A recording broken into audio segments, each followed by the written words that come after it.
Voilà, chers amis, nous voulons vous souhaiter une très cordiale bienvenue. Bonjour pour ce rendez-vous. Nous voulons commencer cette année selon l'indicatif et les paroles de l'indicatif avec joie, marchons de l'avant.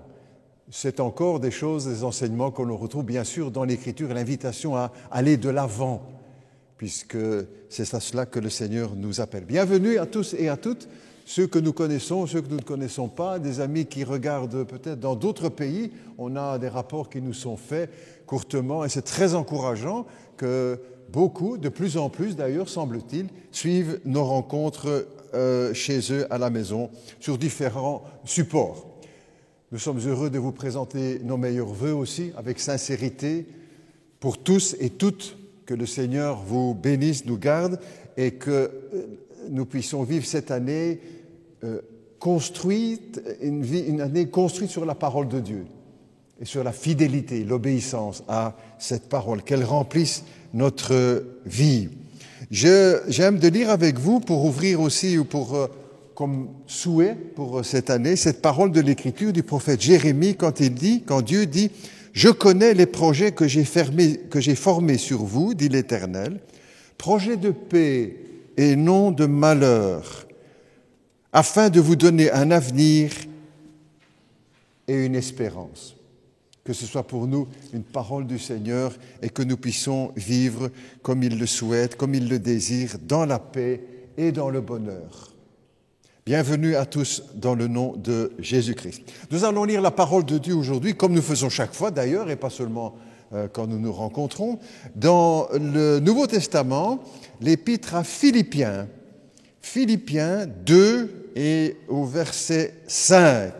Et c'est le frère Ephrem Gironazo qui fera deux lectures pour nous. Ayez entre vous les pensées qui sont en Jésus-Christ. Ne vous inquiétez de rien, mais en tout, par la prière et la supplication, avec des actions de grâce, faites connaître à Dieu vos demandes.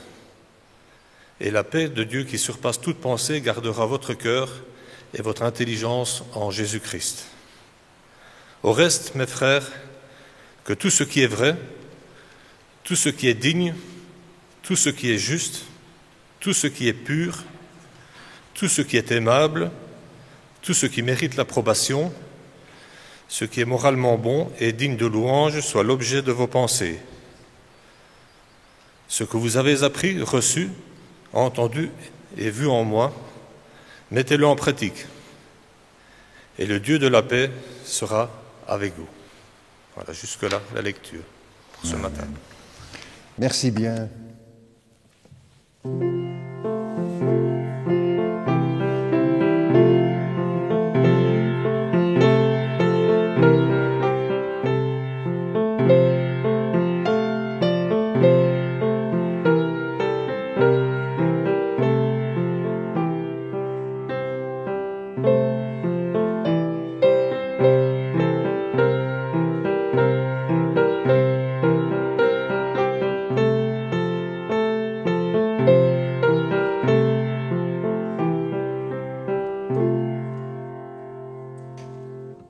Merci bien. Nous allons prier ensemble. Et là où vous êtes, si vous le savez, si vous le pouvez, nous nous inclinons ensemble dans la prière. Notre Dieu, notre Père, nous voulons te bénir pour cette journée, pour la vie que tu nous accordes, la mesure de santé que tu nous donnes. Merci parce que nous pouvons tenir ces rencontres, les organiser, malgré les problèmes de pandémie dans le monde. Merci parce que ta parole se propage dans le monde. Ce n'est pas seulement notre Église qui organise ces cultes par vidéo, mais dans beaucoup de communautés dans le monde entier. Seigneur, veuille bénir cette parole, veuille bénir ces rendez-vous. Là où tes enfants sont rassemblés, ou peut-être des curieux viennent poursuivre aussi et voir comment nous vivons ces moments de culte. Que tu parles aussi à leur cœur. Nous pensons aussi, bien sûr, Seigneur, à ceux qui sont éprouvés, peut-être aussi par la pandémie, nous ne les oublions pas, ou des frères et sœurs de l'Église qui doivent être prochainement opérés ou qui sont en traitement, en soins pour le moment. Notre Dieu, nous prions pour eux, parce que ta parole nous invite à prier pour les malades. Et dans ta grâce, veuille exaucer nos prières. Nous pensons aussi Nous ne les oublions pas. Aux frères et sœurs qui, dans le monde, souffrent pour leur foi, sont persécutés. Nous savons que des églises sont incendiées, des églises sont fermées, des chrétiens sont emprisonnés, des chrétiens sont torturés dans le monde. Que c'est la communauté la plus persécutée dans le monde, le peuple chrétien. Seigneur, nous te prions pour tes enfants. Merci de prendre soin d'eux, de les protéger, de fermer les yeux de leurs bourreaux à leur sujet et de leur ouvrir les portes de la liberté et du témoignage de la foi chrétienne. Père Céleste, nous pensons aussi à nos jeunes, nos enfants, nos ados, en cette période de Covid, qui sont privés de beaucoup de leur liberté. Père Céleste, que tes enfants, tes jeunes enfants dans la foi puissent s'attacher à ta parole et à Jésus-Christ et persévérer au travers de cette période de pandémie. Notre Dieu, nous remettons aussi notre rencontre entre tes mains, tout ce qui est fait, tous les équipiers qui sont ici, qui participent à l'enregistrement de ce culte. Conduis toutes choses par ta grâce, pour la gloire de Jésus-Christ, notre Seigneur. C'est en son nom, Père Céleste, et par l'Esprit que nous t'adressons notre prière. Amen.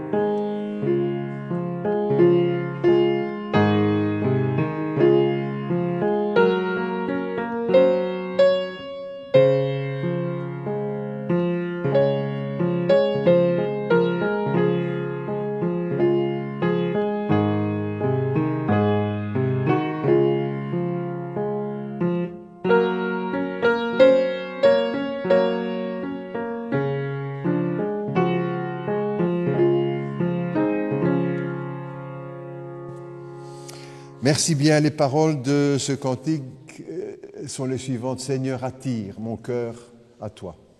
Je te désire tout près de moi. Que ce soit notre prière aussi aux uns et aux autres. Père Céleste, je te prie de m'accorder ton aide dans le partage de cette parole. Accorde-moi de le faire avec sagesse, calme, confiance, avec autorité, celle de la parole de Dieu, dans le respect aussi des uns et des autres.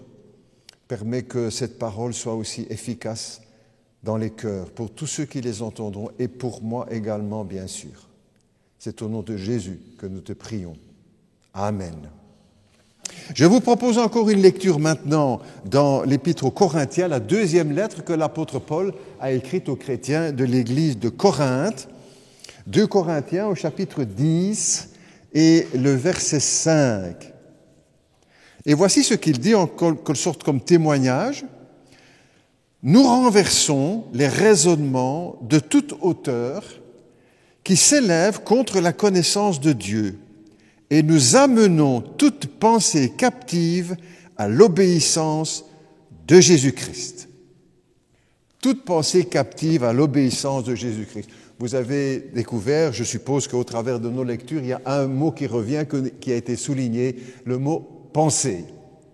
Je prends quelques citations que vous pouvez trouver, que vous connaissez vous-même aussi, le philosophe Descartes qui disait, parole qui est restée célèbre, « Je pense donc je suis ».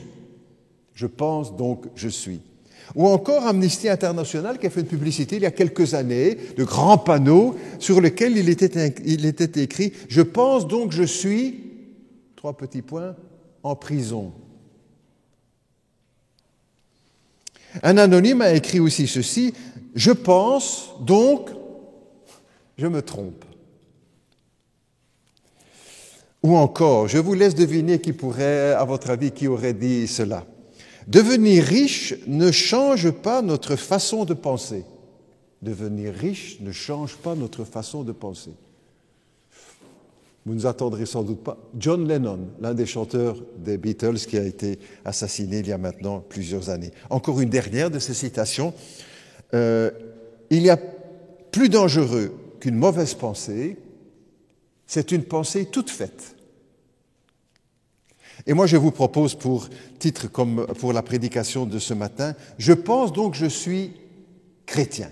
Le chrétien est quelqu'un qui pense, qui réfléchit. Beaucoup de personnes croient que les chrétiens ne pensent pas, ne réfléchissent pas. Quelle erreur! Laissez-moi vous donner un exemple sur cela.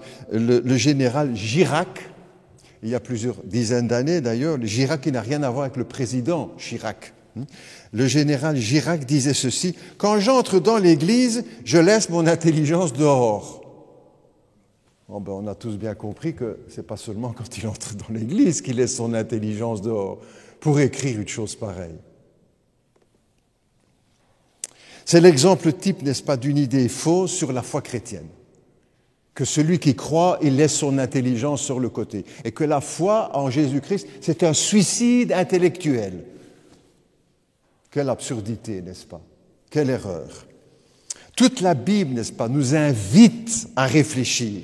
Que ce soit dès les premières pages de l'Écriture dans l'Ancien Testament ou dans le Nouveau Testament, l'invitation à réfléchir, à penser à ce que nous faisons, ce que nous disons. Un peu plus sérieux que la citation que j'ai faite là, que j'ai mentionnée tout à l'heure, Einstein disait ceci, l'un des plus grands savants qui n'était pas chrétien, probablement déiste, quand même croyait à l'existence d'un Dieu, mais sans trop bien le préciser. Il disait ceci: « Le vrai problème se trouve dans le cœur et les pensées de l'homme. Le vrai problème de l'humanité se trouve dans le cœur et les pensées de l'homme. Nos pensées jouent un rôle essentiel dans nos vies. Nous sommes ce que nous pensons et nous agissons selon ce que nous pensons.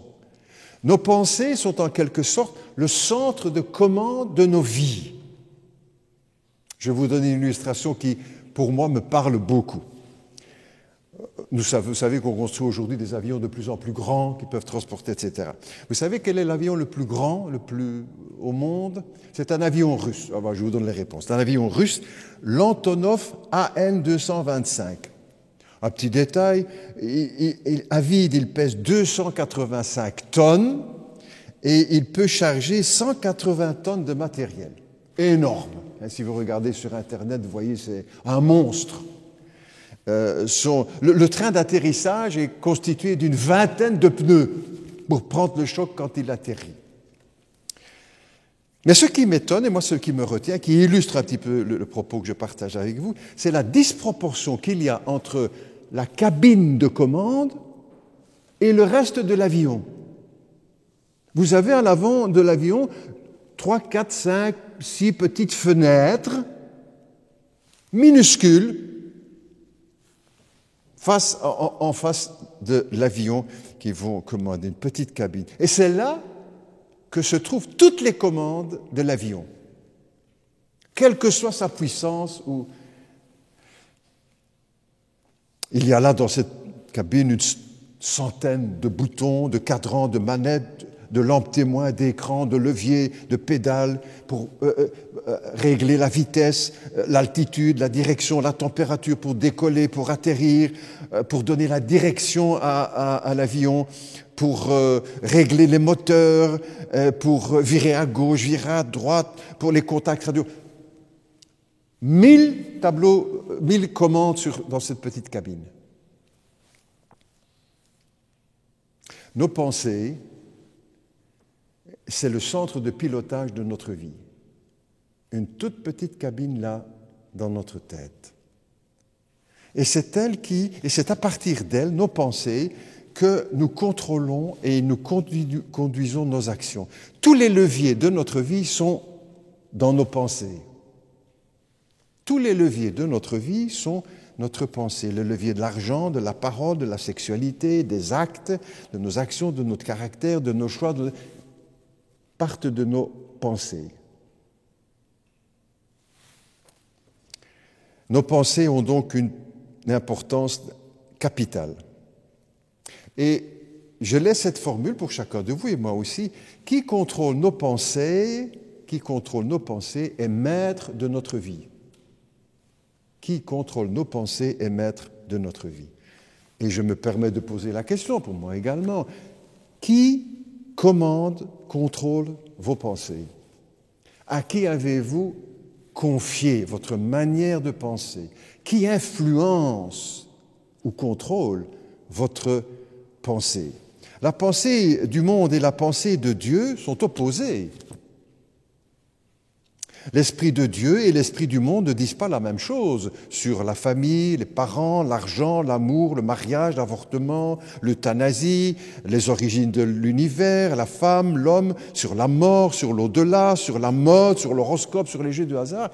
L'esprit du monde et l'esprit de Dieu ne disent pas la même chose sur ces différents sujets et bien d'autres également.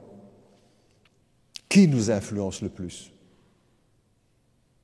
La question vaut la peine d'être posée. Vous êtes pour nous chrétiens et pour ceux qui ne le sont pas. Qui influence le plus nos pensées? Nous sommes étonnés quand on y réfléchit, n'est-ce pas, de la puissance et de l'influence de l'esprit du monde sur chacun de nous, même pour nous chrétiens. Je me souviens quand j'étais en stage à Bruxelles avec un pasteur qui m'a laissé tellement de choses, cet homme d'Ougno qui a été rappelé au Seigneur maintenant, il était plus âgé que moi, mais qui m'a appris à partager beaucoup de choses. Il ne le faisait pas pour moi, n'est-ce pas? C'est dans ses prédications que voilà. Et il a dit une fois ceci: même nous chrétiens, plus que nous ne le pensons, nous sommes influencés par l'esprit du monde. Même nous chrétiens, pasteurs y compris, plus que nous ne le pensons, nous sommes influencés par l'esprit du monde. Ce que nous pensons a tellement aussi d'importance aux yeux de Dieu que Dieu a préparé un programme aussi pour nos pensées, un projet pour nos pensées. C'est d'amener toute pensée captive à l'obéissance de Jésus-Christ. Amener toute pensée captive à l'obéissance de Jésus-Christ. C'est le plan de Dieu, c'est le projet de Dieu, peut-être pour nous, cette année 2021. L'apôtre Paul, on a lu tout à l'heure dans le texte, l'apôtre Paul, conduit par le Saint-Esprit, écrit « Nous renversons les raisonnements de toute hauteur qui s'élèvent contre la connaissance de Dieu et nous amenons toute pensée captive à l'obéissance de Jésus-Christ. » C'est ça l'évangélisation aussi. C'est annoncer que le Christ est mort, qu'il est ressuscité, qu'il veut nous sauver, etc. Mais aussi amener toute pensée captive. Jésus a dit d'ailleurs aussi dans le même ordre d'idée, premier commandement, quand on lui pose la question, tu aimeras le Seigneur ton Dieu de tout ton cœur, toute ta force, et de toute ta pensée. Dieu veut être aimé aussi par notre pensée, par notre intelligence. Dieu ne se contente pas seulement de nos actes, déjà très bien, nos actes, on sait que ce sont les gestes qui comptent, on dit ça, mais aussi de nos pensées. Pourquoi? Parce qu'il sait, Dieu sait que nos pensées jouent un rôle capital dans notre vie. Pour que Dieu ait une influence sur nos actes, sur notre conduite, il commence par notre pensée. Vous savez, il n'y a rien de plus dangereux que de laisser filer notre pensée. On dit ça parfois, Ah, je laisse filer ma pensée. Parce que ces pensées-là nous conduisent et nous dirigent. Ce qu'un homme pense, il le fait, à un moment ou l'autre. Ce qu'un homme pense, il le dit, à un moment ou l'autre. Ce qu'un homme pense, il le vit.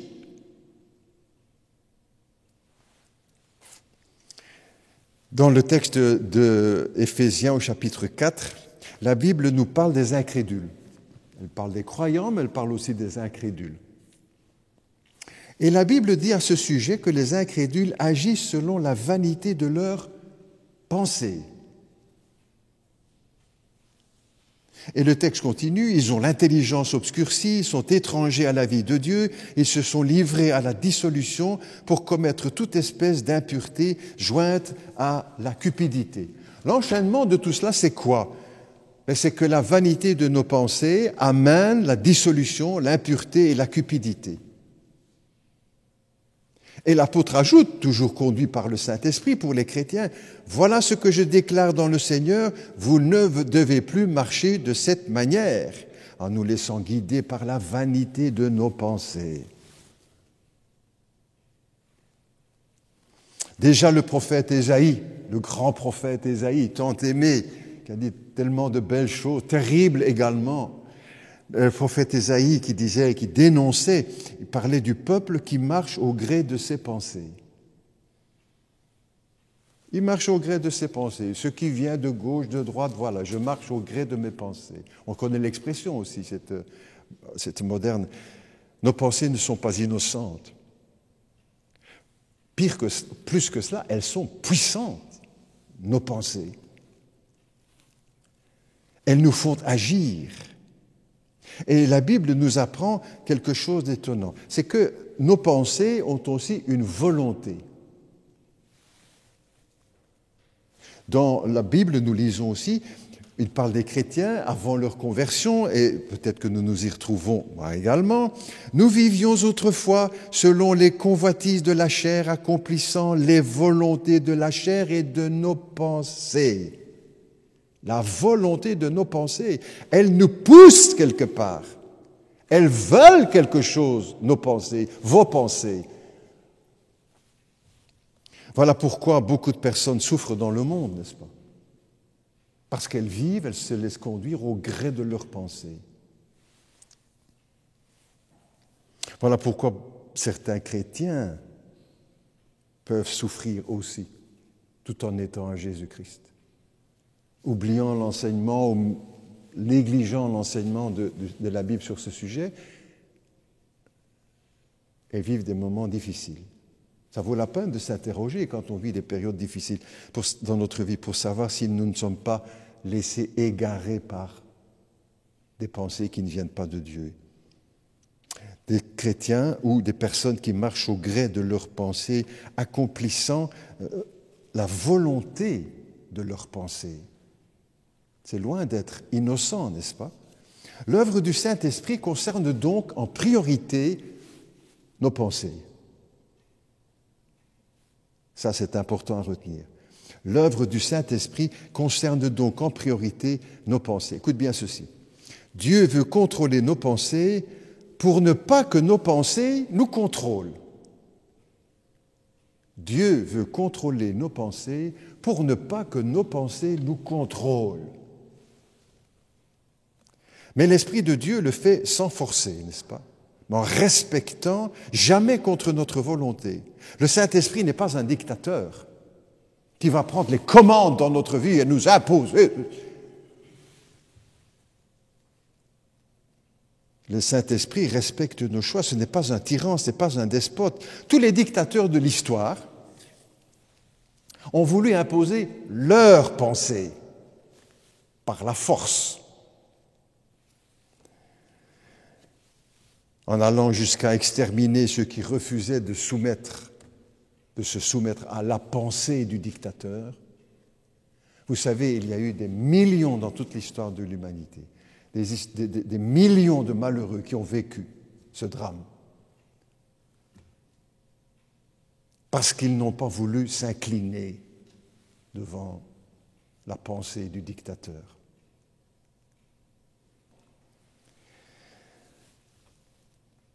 On connaît ces situations en URSS, au Cambodge, les Khmers rouges, en Chine, en Irak, en Espagne, avec des noms comme Staline, Hitler, Lénine, Pol Pot, Pinochet, Mobutu, Saddam Hussein, Franco,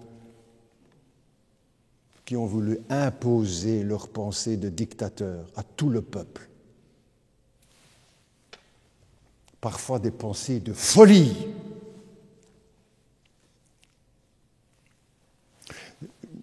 C'est à ce sujet que j'ai mentionné là tout à l'heure la publicité d'Amnesty International. Je pense donc que je suis en prison parce que je n'ai pas accepté la pensée du dictateur. Mais le Saint-Esprit, comme je le dis, n'est pas un dictateur. Il nous présente, il nous propose, il nous suggère la pensée de Christ. Mais chacun est responsable de ses choix. Dieu ne prend jamais les commandes de notre vie. Il nous dit comment il faut nous conduire. Mais c'est nous qui sommes au volant, n'est-ce pas, de notre vie. La question nous revient. Voulons-nous, sommes-nous prêts, qui que nous soyons, n'est-ce pas? Je parle à chacun, moi aussi, bien sûr. Voulons-nous, ou veux-tu abandonner toutes tes pensées captives à l'obéissance de Jésus-Christ? On entend souvent, n'est-ce pas, l'expression « Ah, mais vous savez, moi je n'en fais qu'à ma tête ». Ça veut dire quoi? Je fais ce que je pense et puis je m'occupe de rien d'autre. Oh! Sommes-nous prêts? Et aussi en tant que chrétien, en tant que pasteur, à amener toute pensée captive, pas la moitié de nos pensées ou le dimanche, ou toute pensée captive à l'obéissance de Jésus-Christ. Je vous donne un exemple qui va nous aider aussi, nous illustrer cela. Vous entrez dans une maison, tout est sale. La cuisine, la table, les couverts, l'évier, le frigo, la nappe, il y a une odeur terrible, le salon, idem, les divans, les fauteuils couverts de taches, la crasse colle, salle de bain, idem, les essuies, le WC, chambre, idem, les draps sont gris, les tailles d'oreiller, les couvertures, etc. Et tu sors, vous sortez, et l'odeur vous colle aux vêtements. Vous dites, là, il faut que je vais aérer mes vêtements, parce que... Et puis une autre maison, tout est propre. Cuisine, nickel, salon, salle de bain, les essuies, etc., la chambre, les draps parfumés, le top. Dans quelle maison veux-tu habiter? Quelle maison choisirais-tu? On a la réponse, bien sûr, y compris. Quelle pensée voulons-nous? Une pensée propre ou une pensée souillée?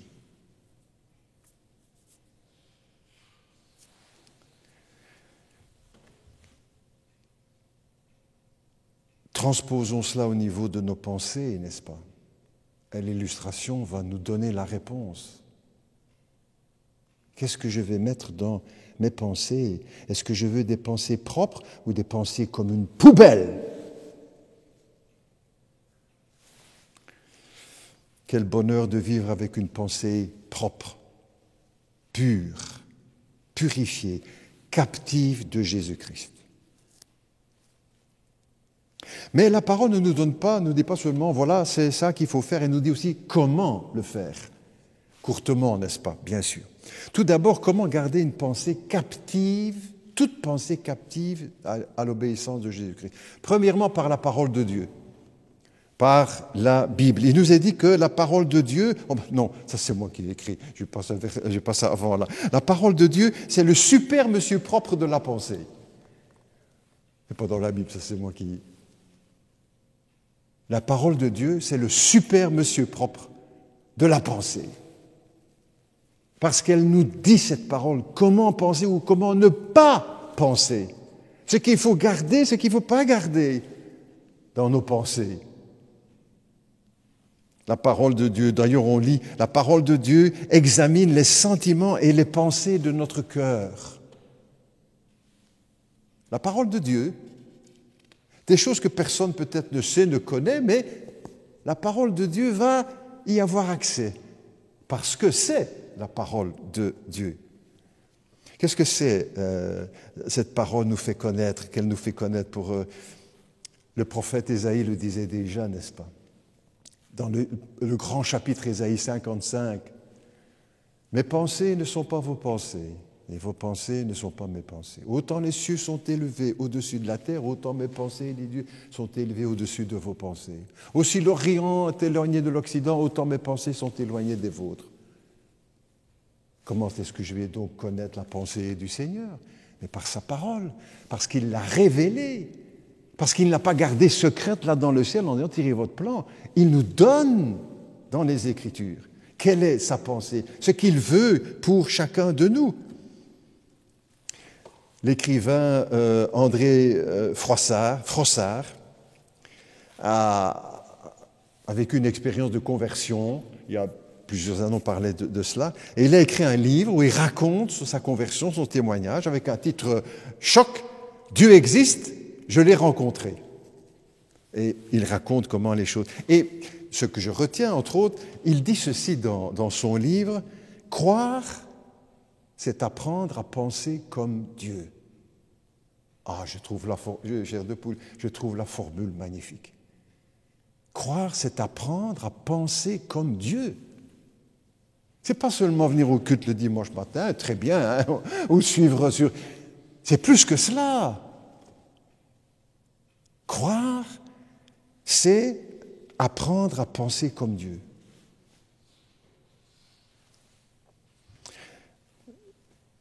C'est-à-dire réaliser qu'avant notre conversion, nous pensions à l'envers. Quand nous repensons un peu notre vie avant la conversion, enfin, si je regarde chez moi aussi, et je ne me prends pas comme exemple, mais je pensais les choses à l'envers.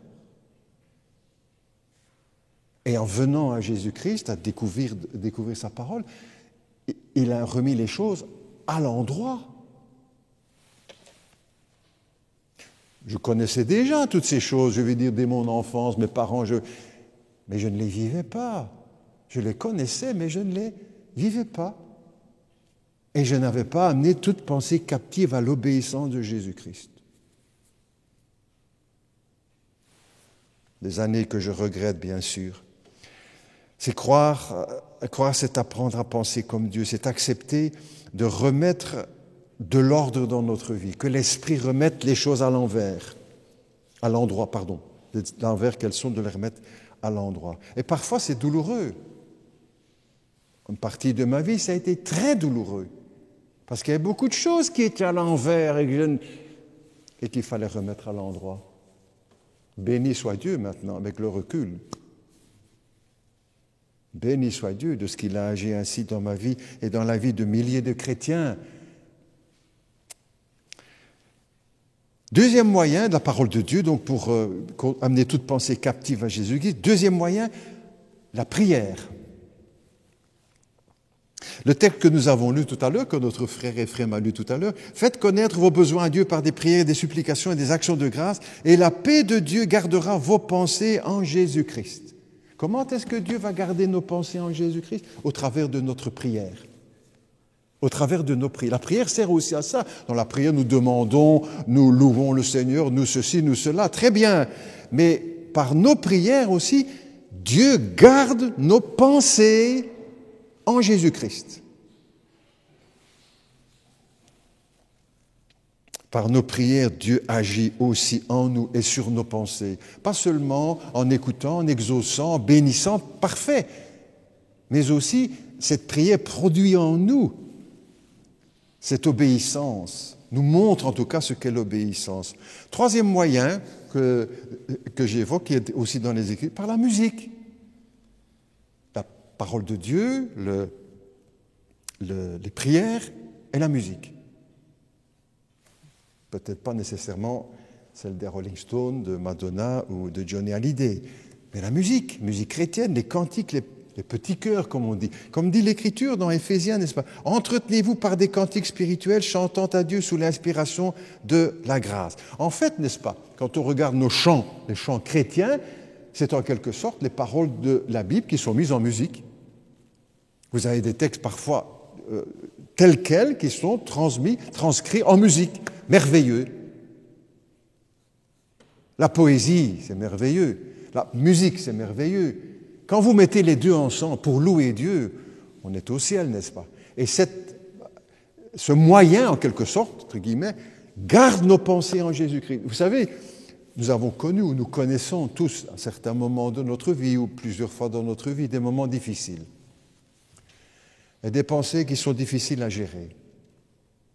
Vous savez que beaucoup, je fais partie d'eux aussi, dans ces moments difficiles, se forcent, remettent dans leurs pensées des chants et soutiennent leurs pensées avec la musique, des chants chrétiens.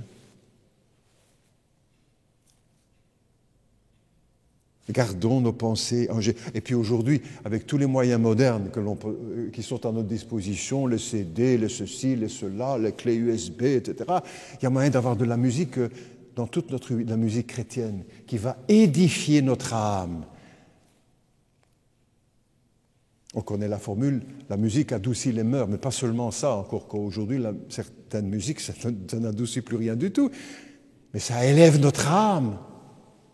Et les plus grands compositeurs du monde, n'est-ce pas, ont composé des hymnes pour élever notre âme vers le Seigneur, pour garder nos pensées en Jésus-Christ.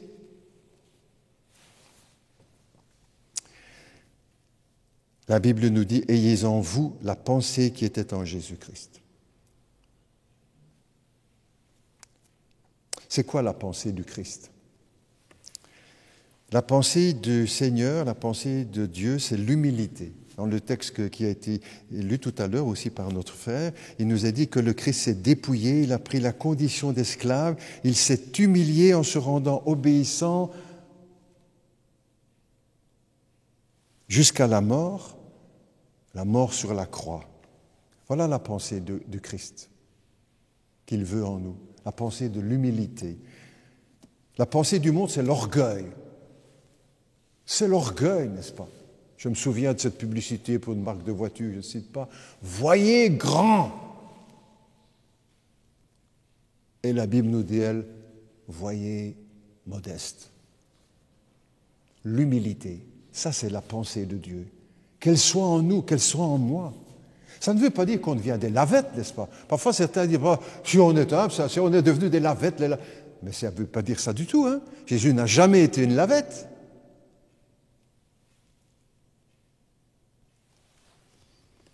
L'épître, l'apôtre Paul, conduit par le Saint-Esprit aussi, écrit « N'aspirons pas à ce qui est élevé, mais laissons-nous attirer par ce qui est humble. » C'est quoi la pensée de Christ qui doit être en nous? L'humilité. Deuxièmement, le pardon. Le pardon, la rédemption, la vie éternelle. Vous vous souvenez de ce passage où Jésus annonce qu'il va être crucifié, qu'il va être rejeté, etc. L'apôtre Pierre lui dit, tout ça, ça n'arrivera pas. Le Seigneur lui dit, oh, arrière de moi, Satan, car tes pensées ne sont pas les pensées de Dieu, mais les pensées des hommes. C'est quoi la pensée de Dieu? C'est la croix. C'est le salut du monde, c'est la vie éternelle. À nous aussi, chrétiens. Il y a beaucoup de frères qui, on a annoncé, j'en parlerai tout à l'heure, qu'il y a des sachets avec des traités, etc. Plusieurs qui demandent pour aller annoncer la bonne parole, le salut en Jésus-Christ, déposé dans les boîtes aux lettres pour transmettre le message. C'est ça la pensée de Dieu, la pensée de Christ. Troisièmement, la pensée de Christ, c'est l'obéissance aussi. Bien qu'il fût fils, nous est-il dit, il a appris l'obéissance parce qu'il s'est fait humain pleinement. Il aurait pu prendre ça de très haut, disant, mais moi, Gaïa, je suis le Fils de Dieu, et je vais faire comme ci et faire comme ça. Pas du tout. Il a fait tout comme les hommes, sauf le péché. Il a eu faim, il a eu soif, il a été fatigué, les textes nous disent, c'est ça. Tout ce qu'il a vécu, il a été tenté, nous disent aussi les Écritures, en toutes choses comme nous, sans commettre le péché. L'obéissance, le Christ. Jésus a dit aussi, ma nourriture, c'est de faire la volonté de Dieu. Amener toute pensée captive à l'obéissance de Christ. Je termine. Mais alors certains vont dire ou diront, oh, mais si on me prend ma liberté de penser, c'est les paroles d'une chanson de Florent Pagny, vous n'aurez pas ma liberté de penser. Certains diront, mais alors si on doit tout amener, le chrétien doit amener les pensées captives à l'obéissance de Jésus-Christ, c'est fini, je suis plus. C'est le contraire, n'est-ce pas? C'est le contraire. Sans la libération de nos pensées par Jésus-Christ, notre liberté est un leurre. Je répète. Sans la libération de nos pensées par Jésus-Christ, notre liberté est un leurre. Plus j'accepte la pensée du Christ, plus je suis libre. Plus j'accepte la pensée du Christ, mieux je me sens. Plus j'accepte la pensée du Christ, plus je suis à ma place. Il y a une décision à prendre avec tout ceci. Et nous allons nous recueillir ensemble quelques instants C'est le moment d'une décision peut-être pour les uns les autres. Tous nous avons quelque chose. Moi, je veux faire aussi avec vous, devant Dieu, dans le secret de mon cœur, comme vous. Pas besoin de le crier sur les toits. Peut-être que vous pouvez dire, ou que nous pouvons dire, chacun chez soi, à l'intérieur, ou là où vous êtes, Seigneur, je veux déposer à tes pieds, au pied de la croix, au pied de Jésus, je vais déposer mes pensées. Je ne veux plus penser n'importe quoi, Seigneur. Et que la pensée du monde ait ainsi une pression sur moi. Je veux déposer. Tu peux le dire aujourd'hui. C'est ça le culte que nous apportons au Seigneur. Ce n'est pas seulement les chants, la prière, la prédication, la Sainte Seine, tout ça, très bien. Mais notre vrai culte, c'est ce que nous allons offrir aujourd'hui à Jésus-Christ. Offre-lui tes pensées, offrons-lui nos pensées. Je les dépose au pied de la croix, au pied de Jésus. Je décide de lire plus encore la Bible pour bien connaître la pensée de Dieu, pour qu'elle influence ma manière de vivre. Je veux prier plus encore pour que la paix de Dieu garde mes pensées en Jésus-Christ. Dis-le dans ta prière maintenant au Seigneur. Je veux prier plus pour que la paix de Dieu garde mes pensées en Jésus-Christ.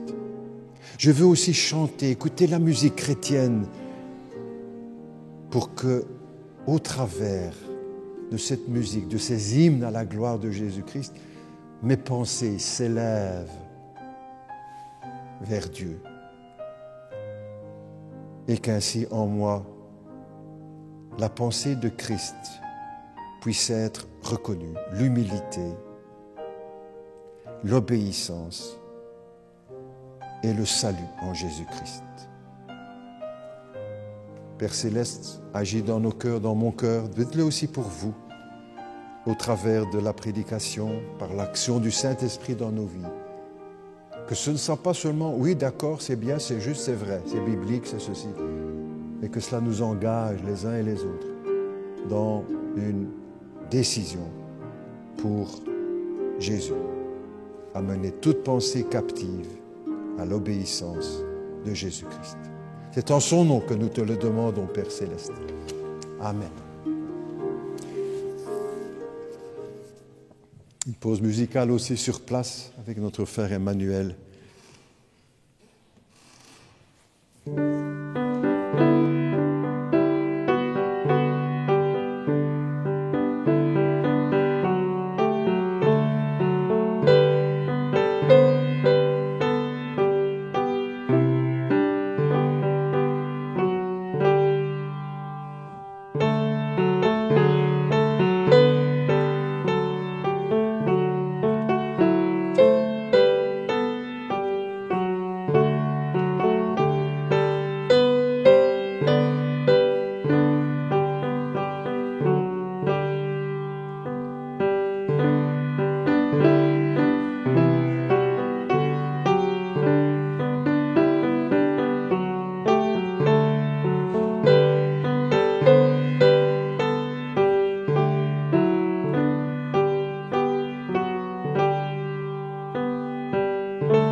Merci bien. Ô Jésus, je me repose sur ce que je sais de toi. Quelle merveilleuse chose, tu mourus pour moi.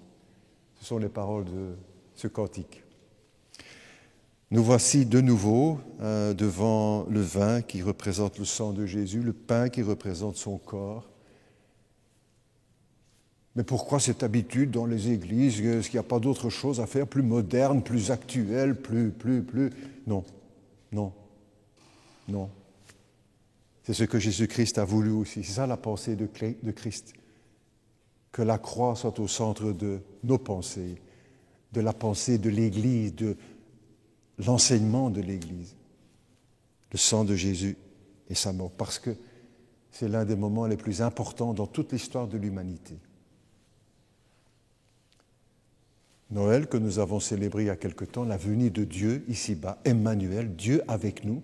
Dieu n'a pas envoyé un ange, un archange, il a envoyé son propre Fils. Et Jésus a répondu volontairement pour offrir sa vie, pour s'abaisser, pour s'humilier. La pensée du Christ, l'humilité, jusqu'à la croix, la mort sur la croix. C'est ce que nous rappelons au travers de ce repas. Mais aussi la victoire de Jésus-Christ sur la mort. Le Christ n'est pas resté sur la croix. On demande parfois ou souvent, tiens, mais dans vos églises, vous ne mettez pas le Christ sur la croix. Ben non, parce que nous croyons qu'il est ressuscité. Il n'est pas resté sur la croix, ni dans le tombeau, ni dans la mort. Il est vivant. Et nous n'avons pas mis notre foi dans un sauveur, dans un cadavre,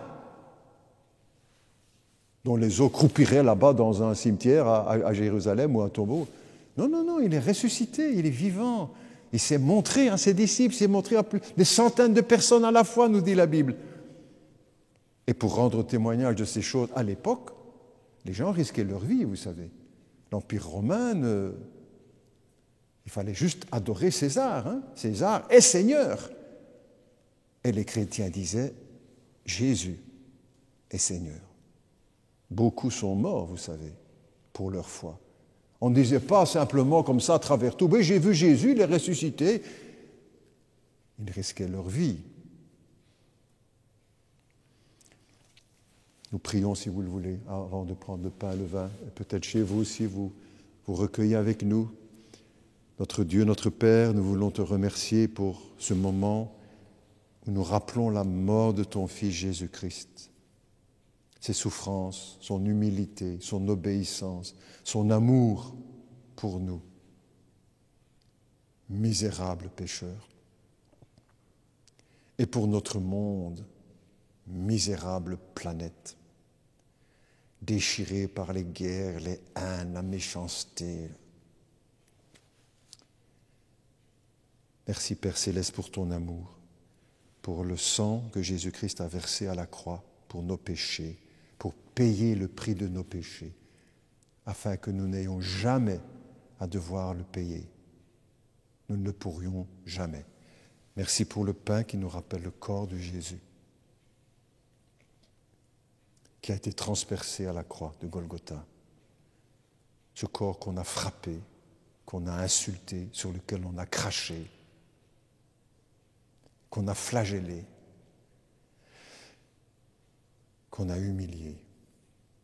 Merci de bénir le pain que nous partageons, qui nous rappelle le corps de Jésus, le Fils de Dieu, Dieu le Fils, le Sauveur du monde. C'est en son nom, Père Céleste, que nous te prions. Amen. La Bible nous dit que le soir où il fut livré, Jésus était rassemblé avec ses disciples à Jérusalem et qu'il a partagé avec ses disciples un repas. Là, c'était un repas, ici c'est un repas symbolique. Il a partagé avec ses disciples un repas, le repas de Pâques, Pâques qui annonçait, qui rappelait la sortie d'Israël hors du pays d'Égypte, mais qui annonçait aussi déjà la grande Pâques, la résurrection de Jésus-Christ. Et Jésus a dit à ses disciples, prenez ce pain, mangez, ceci est mon corps. Faites ceci en mémoire de moi. Et aujourd'hui, 2000 ans après, dans le monde entier, les chrétiens partagent le pain et le vin pour rappeler la mort de Jésus-Christ. Prenez et mangez, dit Jésus. Et peut-être là aussi dans votre maison, en ces circonstances particulières, libre à vous aussi de prendre, seul ou avec votre famille, le pain de la communion. Prenez, dit Jésus, et mangez. Ceci est mon corps qui est rompu pour vous.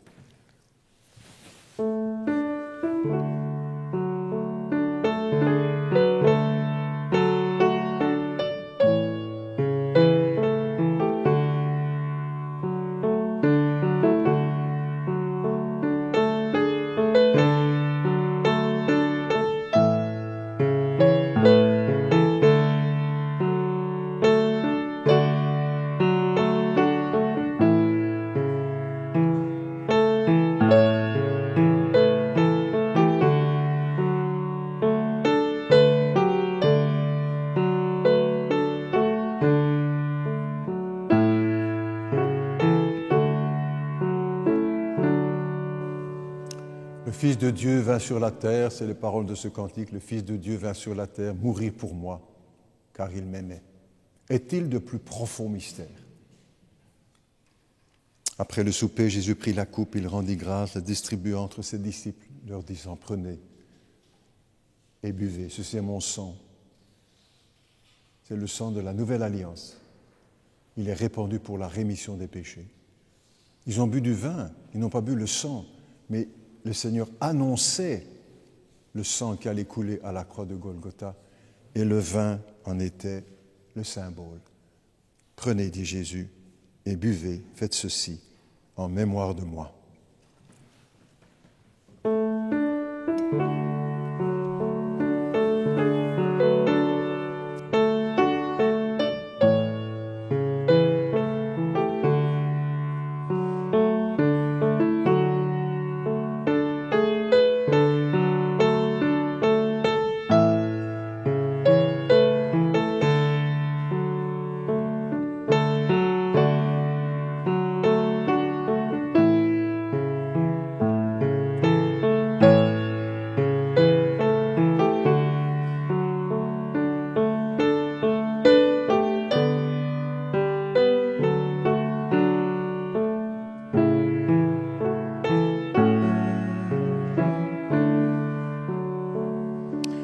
Jésus m'a tant aimé, il fut pour moi crucifié. Jésus m'a tant aimé, il fut pour moi ressuscité. Jésus m'a tant aimé, il fut pour moi glorifié. Ce sont les paroles de ce cantique. Que son nom soit béni.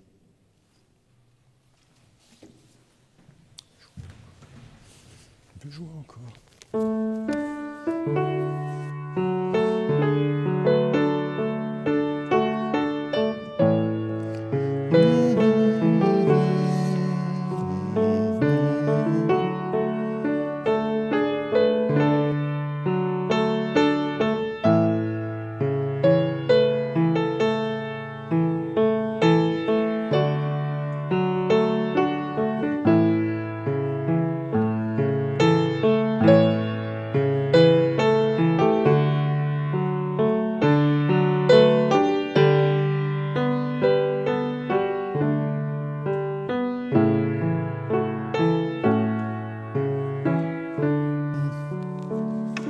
Voilà, nous arrivons tout doucement à la fin de notre rendez-vous de ce jour. Je partage avec vous quelques annonces aussi, quelques mots. Nous avons hier, samedi, tenu une rencontre avec un groupe d'enfants de 3 à 5 ans, une dizaine avec des moniteurs aussi pour s'occuper d'eux, en respectant bien sûr toutes les consignes, vous en doutez.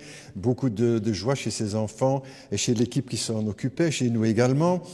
On envisage aussi prochainement la reprise des activités de l'école du dimanche, puisque ce sont des enfants moins de 12 ans, et selon les consignes qui nous sont imposées, il faut le dire comme ça, ou proposées, imposées, les choses pourraient donc se faire avec, bien sûr, toujours le respect strict de ces consignes. Ce sera annoncé aussi publiquement. Et puis nous avons aussi préparé depuis quelques semaines maintenant des sacs, de sachets, puis des sacs qui contiennent des traités pour que ceux et celles qui le souhaitent puissent les distribuer autour d'eux, comme ils le veulent, où ils le veulent, dans les boîtes aux lettres. C'est gratuit, bien sûr, n'est-ce pas? Ceux qui le souhaitent, quelques amis nous ont déjà demandé, voilà, c'est encore à disposition. On va en refaire maintenant, préparer. Il y a un peu de tout, du Nouveau Testament, des traités pour faire réfléchir, toujours, pour éveiller la foi peut-être, ou pour répondre à des questions qui sont posées. Voilà. Merci en tout cas à chacun, à tous les équipiers qui sont avec nous pour cette rencontre. Que le Seigneur nous garde et nous réjouisse pendant toute cette semaine et qu'il garde nos pensées dans l'obéissance à Jésus-Christ. Avec notre indicatif maintenant, tous ensemble. Nous sommes tous membres d'un même corps, chacun avec des talents, tous différents. Mais aucun de nous n'est assez fort pour pour ne jamais avoir besoin de son prochain.